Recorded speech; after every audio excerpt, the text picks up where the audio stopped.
देख रहे हो ये लोग क्या पूछते हैं, बदतमीज। तुम ये सब सवाल पूछोगे और कोर्ट इंटरवीन भी ना करे। ये कह रहे हैं 1993 में एक दिन में 28 गाने रिकॉर्ड करने के लिए किसका नाम गिनीज बुक ऑफ रिकॉर्ड में दर्ज हुआ था? कुमार सानू का। चलो मैं इस सवाल को फिर भी थोड़ा जेन्युइन मान लेता हूं, ये एसएससी जीडी में पूछे गए सवाल है। ये कह रहे हैं आदित्य प्रतीक सिंह सिसोदिया डीजे वाले बाबू गाने से डेब्यू करने वाले रैपर कौन है? तुम्हारे रैपटे पड़ने चाहिए गाल पे। ये सब सवाल पूछते हो तुम, ये तुम्हारी औकात रहेगी और तुम कह रहे हो कि कोर्ट इसमें इंटरवीन ना करे। ये दो दो कौड़ी के सवाल पूछ के तुम पूछते हो कि इश्क वाला लव की रिकॉर्डिंग के बाद किस गायिका का नाम था? नीति मोहन, जो मैंने आज तक नहीं सुना। लड़का गाना सुने, जीएस में ये सब पढ़ाए टीचर। कल को तुम कजरारे कजरारे पूछोगे, कल को तुम पूछोगे नूरा फतेही कैसा नाचती है, और हम यही सब बताने बैठे हैं क्योंकि तुम पेपर सेट कर ही नहीं रहे, तुम पूरे दिन रील स्क्रॉल कर रहे हो। कल को तुम ये पूछोगे कि कौन सी हीरोइन है जो ऐसे। अब ये जो वीडियो है ये अभिनय सर हैं, जो मैथ पढ़ाते हैं, काफ़ी अच्छा मैथ पढ़ाते हैं। एक समय था हमने भी इनसे शिक्षा ली ऑनलाइन के माध्यम से ही सही। तो मेरे तो गुरुजी हैं और काफ़ी ज़्यादा जो है बढ़ चढ़ के छात्रों के मुद्दों पर बात करते हैं।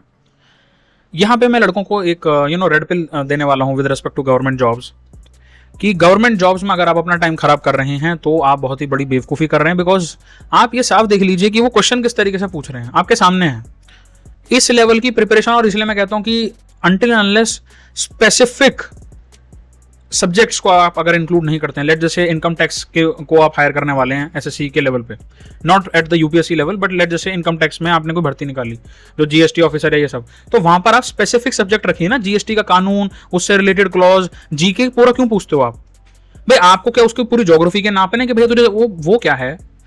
या फिर लेटर से आप जैसे एसएससी का सीपीओ वाला पेपर निकलता है, तो अब लड़कों से स्पेसिफिकली या वो जो कैंडिडेट्स हैं उनसे आप एग्जैक्ट क्रिमिनोलॉजी, आईपीसी, लॉ से रिलेटेड सवाल पूछो ना। तुम दुनिया भर का क्यों पूछते हो कि जी चंदू की चाचा ने चंदू की चाची को चांदनी चौक में चांदनी रात में चटनी चटाई, ये वाला किसने लिखा?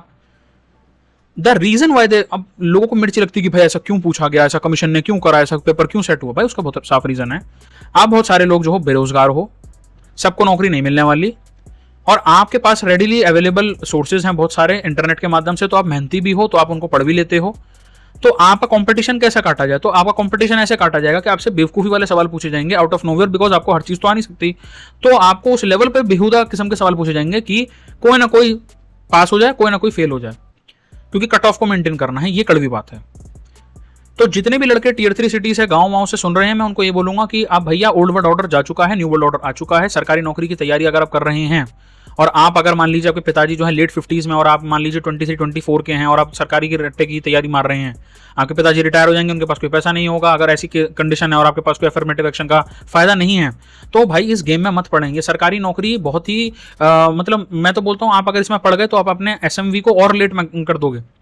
आप नौकरी पे लगोगे 30 की उम्र में जाके, एसएमवी आप मैक्स आउट कर नहीं पाओगे, आपका गेम भी बच जाएगा, फिर शादी होगी, फिर एलिमनी और डिवोर्स और उन्हीं केसेस में फंस के अपना गेम बजवा लेना। ना तुम्हारी कोई बॉडी होनी, ना तुम अपने आप को मैक्सिमाइज कर पाओगे अदर एस्पेक्ट्स में जो लाइफ में होता है। तो सरकारी नौकरी को भूल जाओ मेरे भाई, ये वो वाला पार्ट नहीं रह गया है। जितने भी हो सकता है ये डिमोटिवेटिंग थोड़ी वीडियो साउंड कर और मैं इसको छोटा रखूंगा, बट आप मेरी बातों पे ना जाएं तो आप ये टेस्ट और इन पेपर को देख लेना। देयर इज अ रीजन, देखो सबको पता है देयर इज अ रीजन। आप ज्यादा इतने ज्यादा क्यों बेनिफिट ऑफ डाउट देते हो कि जी कमीशन में जो लोग हैं वो सो गए होंगे या उनको याद नहीं आया होगा? There is always a reason कि पेपर को लेट क्यों करा जाता है, पेपर लीक कैसे हो जाता है, पेपर में दिक्कत क्यों आ जाती है, पेपर में इस तरीके के घटिया किस्म के क्वेश्चन क्यों पूछे जाते हैं, पेपर का फॉर्म जो फॉर्म होता है उसका पैसा क्यों बढ़ जाता है। गायनोसेंट्रिक मीडिया में तो उल्टा आपको पैसे भी भरना पड़ता है भाई। लड़की के लिए 100 रुपए का फॉर्म है, लड़के के लिए 500 रुपए का फॉर्म भरो। अब आप उस फॉर्म को भरने के बाद भी आपको फिर गेम हार्डेस्ट डिफिकल्टी लेवल पर जो है करना होता है, खेलना होता है। फिर आप उसे हाइपरगमी में भी ट्रांसलेट नहीं कर पाते।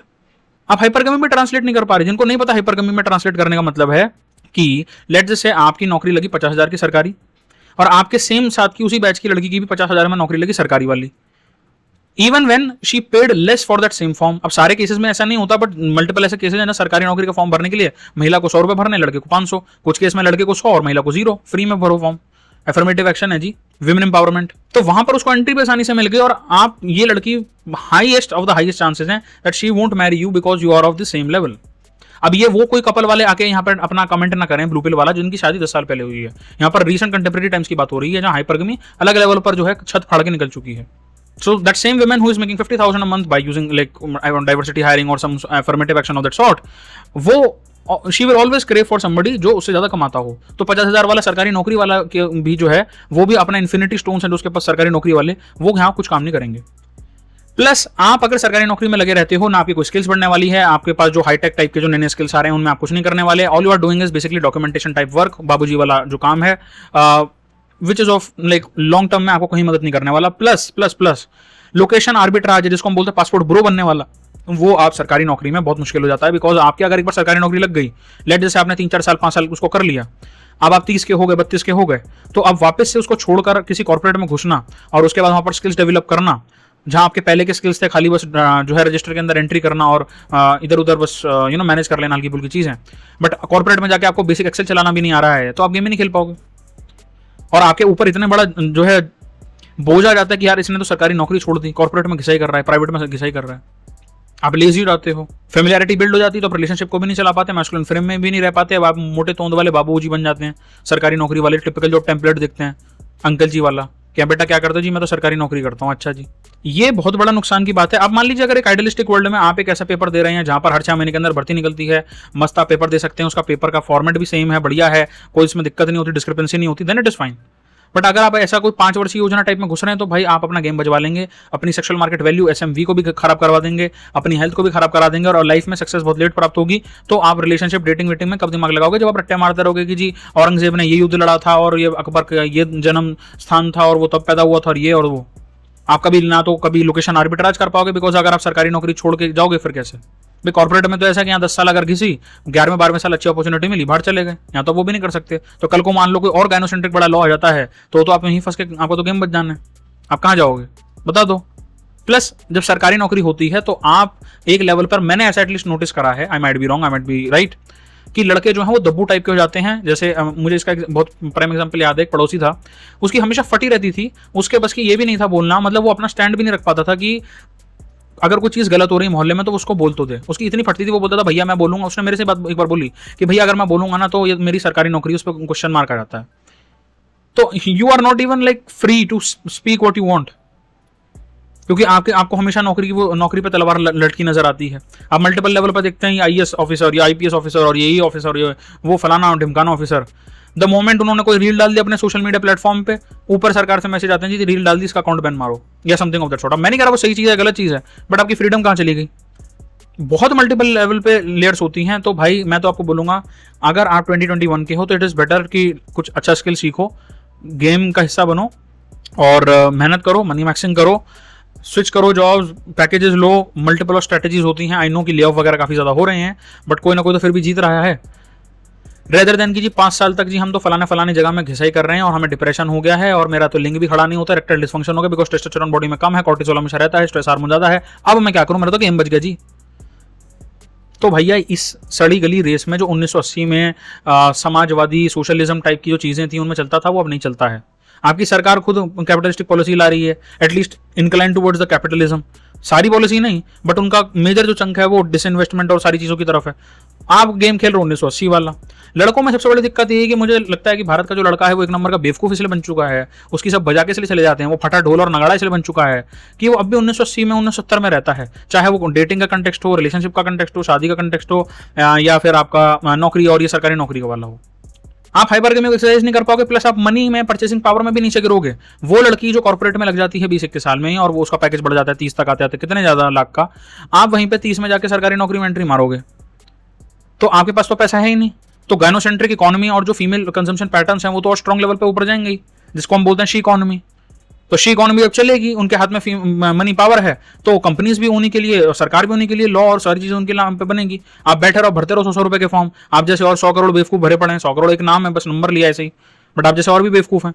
लेट जैसे 100 रुपए का फॉर्म है जो लौंडे भर रहे हैं, फीमेल को 0 रुपीज का भरना है, और ऐसे 1 करोड़ लड़के हैं, तो 1 करोड़ लड़के हैं जिन्होंने फॉर्म भरा, 100 रुपए का फॉर्म था, अरे जी 100 रुपये तो है, 100 इंटू 1 करोड़ लगा लीजिए कितना मोटा अमाउंट पैसा बना होगा। और उस मोटे अमाउंट में लड़कों ने किसके लिए, जिनके लिए 0 रुपीज का फॉर्म था वो भी भरा। बट हाइपरगमी के अंदर क्या फीमेल इस बात को मान लेंगी? नहीं, हाइपरगमी तो हाइपरगमी ब्रो, मैं तो अगर 1 लाख कमा रही तो मेरे को चाहिए 10 लाख वाला बंदा। तो वहां पर आप अपनी लॉन्ग टर्म में भी गेम बजा देते हैं। तो इट्स नॉट जस्ट अबाउट कि आप जॉब में या नौकरी मेरे को लेट मिली या मेरे को सक्सेस लेट मिली, पैसा लेट मिला, आप अपना गेम डेटिंग, रिलेशनशिप, मैरिज के कंटेक्स्ट में भी, इंटीमेसी के कंटेक्स्ट में भी अपना खुद का डबल गेम बजवा रहे हैं। तो ये जो आपकी पूरी इंडस्ट्री बन गई ना जी, बेटा मेहनत तो करो और बार बार कर लो और कोई नहीं, अनुभव तो होगा। अनुभव को क्या अपने पिछवाड़े में डालोगे क्या, जब तुम पे ना पैसा ना कुछ। तो ऐसी बेवकूफ़ी वाली चीज़ों में ना पड़े भाई। अभिनय सर की एक वीडियो में देखी, बड़ा मुझे दुख हुआ कि कहाँ तक चीज़ें जा चुकी हैं। कुछ साल पहले तक ठीक ठाक डिसेंट क्वेश्चन तो खैर तब भी नहीं आते थे, बट अब तो इन्होंने बिल्कुल ही मतलब वो मिट्टी पलीती कर दी। आप खुद सोच के देखिए, अगर आप अपने आप को मतलब इतना 2 रुपए का समझते हो क्या as a human being, as a man, आपका कहाँ गया आपका मैस्कुलिन रेज, आपका कहाँ गया वो जो एक मेल फ्रेम होता है, मैस्कुलिन फ्रेम होता है। मर्द के बच्चे तुम अपने को समझते नहीं क्या, तुम्हारी कहाँ है सेल्फ रिस्पेक्ट भाई। तुम अपने जवानी के साल लगा रहे हो और तुम्हें ऐसे चूतियागिरी के क्वेश्चन पूछे जाते हैं और तुम उन क्वेश्चनों के लिए और तैयारी कर रहे हो कि नहीं अगली बार मैं इनकी भी मतलब कॉपी के अंदर एक और सेक्शन बना रहे कि बॉलीवुड वाले क्वेश्चन जो पूछे जा सकते हैं फलाने एग्जाम में। तो तुमसे बड़ा तो कोई बेवकूफ़ी नहीं है भाई, तुमसे बड़ा तो कोई बेवकूफ़ी नहीं है। फिर तो तुम बैठो। फिर यही जब 30-35 के हो गए, मोटी तोंद लेके 10 बार नेवर गिव अप वाले स्लोगन देके जब बनते हैं किसी बिल्कुल ही सब लेवल 5 टाइप की नौकरी में, फिर इनको अंदर से डर लगता है कि जी मैं तो पीछे रह गया, मैं क्या करूं, हाउ कैन आई मैं कैसे लेवरेज आउट करूं इतने साल जो मैंने पैसा नहीं कमाया। फिर वहां से वो जी गंदी वाली चीज जिसको हम बोलते हैं भ्रष्टाचार, वो आता है। तो वही साइकिल है ये। तो आपको उसमें पढ़ने क्यों है, आप गंदी चीजों और उतना टाइम बर्बाद, सिरदर्दी बर्बाद करके, when you can just learn some good skill, get into the job market, get yourself trained, दनादन एक्सपीरियंस लो और उसके बाद बढ़ो। तुम्हारी 10,000 की नौकरी लग रही तो तुम्हारी इतने भारी क्यों जाते हैं भाई, 10,000 की कर ले जाके, 8,000 की कर ले, वो हमेशा तो नहीं रहेगा ना, कुछ चीजें सीखेगा जाके, उसे बढ़ाता रहियो। कुछ जेब में तुम्हारे पैसा नहीं होता, ना कॉन्फिडेंस होता, फिर 28-29 की उम्र में तुम्हें ना कॉन्फिडेंस, ना टेस्टोस्टेरोन, कोर्टिसोल बढ़ चुका, तुम्हारा तो गेम ही खराब है, फिर तो तुम जीत ही नहीं पाओगे उस गेम को। On the other hand, there is a female who started her job at the age of like early 20s, SMV peak पे है, टेंशन में दबा के, मोटा पैसा आ रहा है, पैकेज भी 30 तक जाके बढ़ जाएगा। तो वो तो मैं तो नहीं समझता उसको गलत अगर वो किसी बीटा बक्सर को भी चूज करती है। तो तुम तो बीटा बक्सर भी नहीं बनने वाले, फिर सोच लो। अल्फा वाले तो तुम बने नहीं, और यही इसलिए सबसे बुरी चीज है ये सरकारी नौकरी और ये कॉम्पिटेटिव एग्जाम और ये ड्रॉप ले लेता हूँ और इन सारी मैं तो इसे बकचोदी बोलता हूँ इसकी, कि आप ना यहाँ पर अल्फा साइड में मजे मार सकते ना आप बीटा बक्सर बन पाते, बिकॉज पैसा चाहिए ना बीटा बक्सर बनने के लिए भी।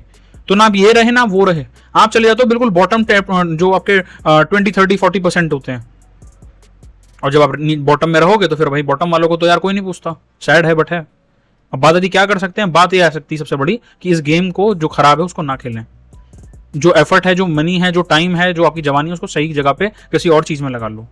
जब यहाँ तुम 100 की 100% मेहनत मार रहे हो, मिल नहीं रहा 0, बेटर कि कहीं पे 40% मेहनत मारो जहां पे 30% फायदा मिल जाए, एटलीस्ट इतना तो मिले।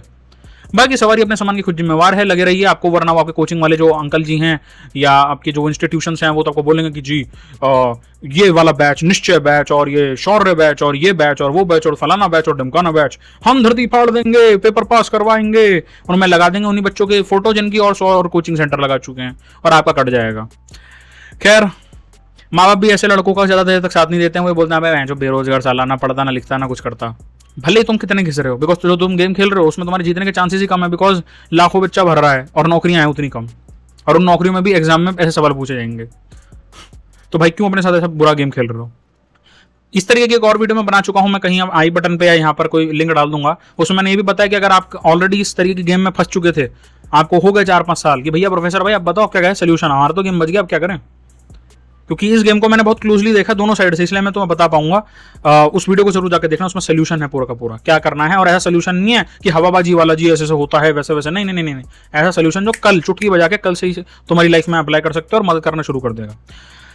चैनल को सब्सक्राइब जरूर कर लेना, वीडियो को लाइक कर देना। पता नहीं क्यों लोग सब्सक्राइब नहीं करते हैं भाई, प्यार दिखाते हो, लाइक करते हो, कमेंट करते हो, तो सब्सक्राइब बटन भी दबा लिया करो। और इस चैनल को सपोर्ट कर सकते हो ज्वाइन बटन दबा के भी। भारत का पहला मैनोस्फीयर चैनल है, हवाबाजी कोई नहीं होती है, साफ सीधी बात, नो बकवास। मिलता हूं नेक्स्ट वीडियो में, धन्यवाद।